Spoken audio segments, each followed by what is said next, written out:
16 जनवरी 2003 का दिन नासा के कोलंबिया नाम के एक स्पेशल स्पेसक्राफ्ट ने पृथ्वी से अंतरिक्ष के लिए उड़ान भरी।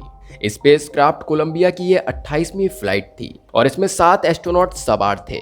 16 दिनों तक इन 7 एस्ट्रोनॉट ने अंतरिक्ष में कई एक्सपेरिमेंट किए और फिर 1 फरवरी 2003 के दिन समय आया इन सभी एस्ट्रोनॉट का पृथ्वी पर वापस लौटने का। सभी एस्ट्रोनॉट बहुत खुश थे। सब कुछ प्लान के हिसाब से चल रहा था। विमान पृथ्वी के वायुमंडल में प्रवेश करने ही वाला था कि अचानक उससे संपर्क टूट गया और एक खामोशी सी छा गई और कुछ देर बाद ये बताया गया कि कोलंबिया अंतरिक्ष में ब्लास्ट हो गया है। मित्रों, अगर आपने इस हादसे के बारे में नहीं सुना है तो हैरान हो जाएंगे ये सुनकर कि इन 7 एस्ट्रोनॉट में हमारे भारत की कल्पना चावला भी शामिल थी। मित्रों, इस प्रोजेक्ट में कई एस्ट्रोनॉट की टीम और पृथ्वी पर काम कर रही साइंटिस्ट की टीम सब अपने अपने क्षेत्र में एक्सपर्ट थे। कोलंबिया का अंजाम ऐसा होगा ये किसी ने भी नहीं सोचा था। लेकिन मित्रों, स्पेस में जाकर एक कंट्रोल्ड एनवायरनमेंट में एक्सपेरिमेंट करना एक बात है, असली और खतरनाक खेल तो अंतरिक्ष में जाने और वहां से वापस पृथ्वी आने का है। आज की इस वीडियो में हम अंतरिक्ष में जाने और वहां से वापस आने के जटिल विज्ञान को सरल भाषा में समझाएंगे। तो बने रहिए हमारे साथ वीडियो के अंत तक। और अगर आप चैनल पर नए हैं तो चैनल को सब्सक्राइब जरूर कीजिएगा, साथ ही साथ बेल आइकन को ऑल पर सेलेक्ट करना ना भूलें। तो चलिए शुरू करते हैं आज की वीडियो। मित्रों, दिवाली पर रॉकेट में आग लगाकर उसे आसमान में पहुंचाने वाला हर शख्स ये बात जानता है कि रॉकेट ही वो साधन है जिसकी मदद से अंतरिक्ष में पहुंचा जाता है। इसके अलावा अंतरिक्ष से जुड़ा जो दूसरा नाम हमें सुनने में आता है वो है स्पेसक्राफ्ट। मित्रों, अब कई लोगों के मन में ये सवाल आ रहा होगा कि अगर स्पेसक्राफ्ट को अंतरिक्ष में जाने के लिए बनाया जाता है तो फिर रॉकेट क्या होता है? क्या ये दोनों एक ही हैं? तो मित्रों, हम आपको बता दें ये दोनों एक नहीं बल्कि अलग अलग होते हैं। अंतरिक्ष में एस्ट्रोनॉट स्पेसक्राफ्ट में बैठकर ट्रैवल करते हैं। अंतरिक्ष में स्पेसक्राफ्ट का ही मेन काम होता है। इसमें एस्ट्रोनॉट और एक्सपेरिमेंट के लिए जरूरी सामान रखे होते हैं। मित्रों, अब यहाँ पर समझने वाली बात यह है कि अंतरिक्ष में जाने के लिए रॉकेट और स्पेसक्राफ्ट दोनों ही जरूरी हैं, क्योंकि जिस स्पेसक्राफ्ट में अंतरिक्ष यात्री को अंतरिक्ष में भेजा जाता है उसे रॉकेट के इंजन से ही जोड़ा जाता है और वही उसे अंतरिक्ष तक पहुंचाता है। इस पूरे तरीके को अच्छे से समझने के लिए पहले हम ये जान लेते हैं कि रॉकेट काम कैसे करता है। तो मित्रों, न्यूटन का तीसरा नियम कहता है हर एक्शन का इक्वल और अपोजिट रिएक्शन रहता है और एक रॉकेट ठीक न्यूटन के इसी नियम पर काम करता है। ढेर सारे फ्यूल के कंप्रेसर से पैदा हुए थ्रस्ट का इस्तेमाल करके रॉकेट जमीन से उठता है। मित्रों, रॉकेट सिर्फ एक प्रकार का इंजन होता है जिसका काम अंतरिक्ष तक अपने पेलोड को पहुंचाना होता है। पेलोड में कुछ भी हो सकता है, एक सैटेलाइट, साइंटिफिक इक्विपमेंट, अंतरिक्ष यात्री से लेकर स्पेस रोब भी। मित्रों, हवाई जहाज की तरह ही एक रॉकेट को भी काम करने के लिए ईंधन की जरूरत होती है। जब ईंधन जलता है तब उसमें से गर्म गैसेस निकलने लगती हैं। अपनी बनावट की वजह से एक रॉकेट इंजन इन गैसेस को नीचे की तरफ छोड़ने लगता है, जिससे एक धक्का पैदा होता है और रॉकेट हवा में उठने लगता है।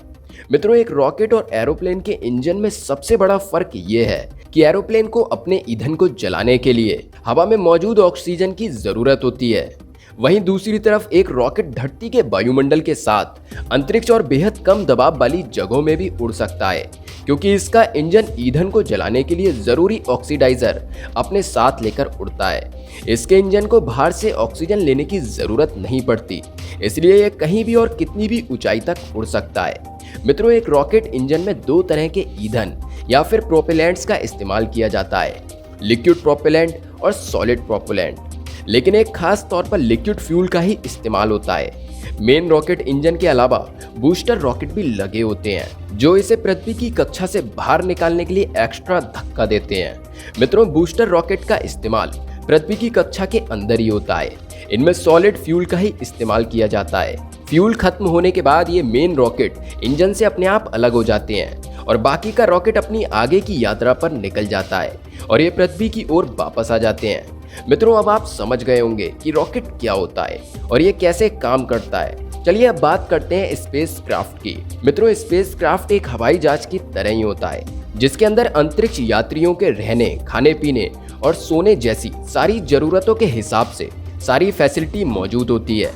मित्रों, स्पेसक्राफ्ट के आगे के हिस्से में उसका पूरा कंट्रोलिंग सिस्टम होता है जहां से अंतरिक्ष यात्री उसे कंट्रोल कर सकते हैं। जैसे ही स्पेसक्राफ्ट अंतरिक्ष में पहुंचता है, वैसे ही उसका मेन रॉकेट इंजन भी उससे अलग हो जाता है और यहीं से शुरू होता है स्पेसक्राफ्ट का सफर, जिनकी कमान अब अंतरिक्ष यात्रियों के हाथ में होती है। इससे पहले पूरी नेविगेशन ग्राउंड पर बैठी टीम कर रही होती है। मित्रों, अंतरिक्ष यात्री स्पेसक्राफ्ट को ठीक वैसे ही चला सकते हैं जैसे कोई पायलट एरोप्लेन को उड़ाता है। इसके अंदर एडवांस टेक्नोलॉजी के सेंसर और मशीनें लगी होती हैं, जिनकी बदौलत ही अंतरिक्ष यात्री स्पेस में रिसर्च और एक्सपेरिमेंट परफॉर्म कर पाते हैं। मित्रों, अब ये बात बिल्कुल साफ है कि अंतरिक्ष में यात्रा करने के लिए एक स्पेसक्राफ्ट और रॉकेट का होना जरूरी है। लेकिन मित्रों, रॉकेट लॉन्च करने के लिए जिस तीसरी चीज की जरूरत होती है वो होता है लॉन्च पैड। लॉन्च पैड वो प्लेटफॉर्म होता है जिसकी मदद से रॉकेट को आकाश की तरफ एक सीधी रेखा में प्रोजेक्ट किया जाता है। लॉन्च का ये प्रोसेस रॉकेट के पेलोड पर निर्भर करता है। पेलोड जितना ज्यादा होता है, लॉन्चिंग की स्टेज भी उसी हिसाब से तय की जाती है। लॉन्च होते ही शटल पृथ्वी की कक्षा में प्रवेश कर जाता है, जिसके बाद रॉकेट पृथ्वी पर वापस आ गिरते हैं। मित्रों, इसी के साथ आपको ये भी बता दें कि एस्ट्रोनॉट पृथ्वी की कक्षा से ज्यादा दूर नहीं जा पाते। कई वैज्ञानिकों का कहना है कि अभी हमारे पास उस लेवल की टेक्नोलॉजी नहीं है।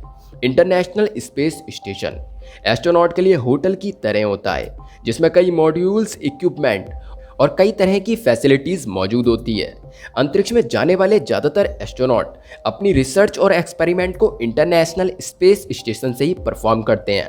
मित्रों, अब बात करते हैं कि अपने कई एक्सपेरिमेंट करके और कई दिन स्पेस में बिताने के बाद ये एस्ट्रोनॉट धरती पर लौटते कैसे हैं। अब आप में से कुछ लोग ये जरूर सोचेंगे कि जैसे एक रॉकेट के जरिए स्पेस में गए थे, ठीक उसी तरह रॉकेट के जरिए वापस आ जाएंगे।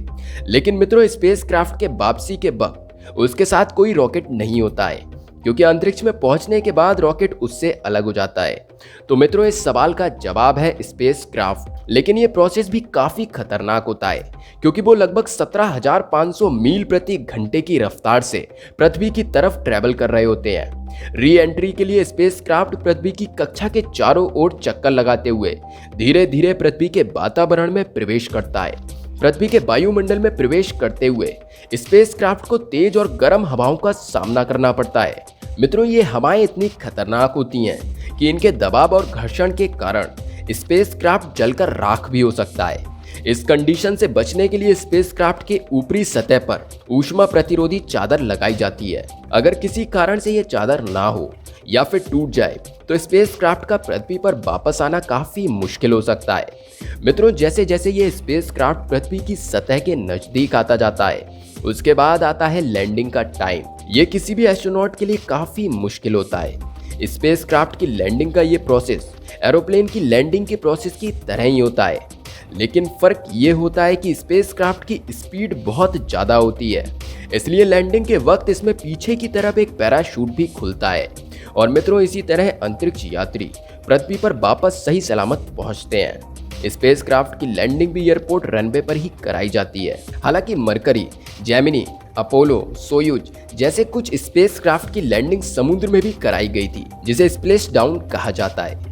लेकिन अब यह प्रोसेस कम ही इस्तेमाल किया जाता है, क्योंकि इसमें स्पेसक्राफ्ट के डूबने का खतरा बना रहता है और साथ ही साथ अंतरिक्ष यात्री की जान का भी खतरा बढ़ जाता है। तो मित्रों, आज की वीडियो में बस इतना ही। आशा करता हूँ आज की वीडियो आपके लिए काफी ज्ञानवर्धक रही होगी।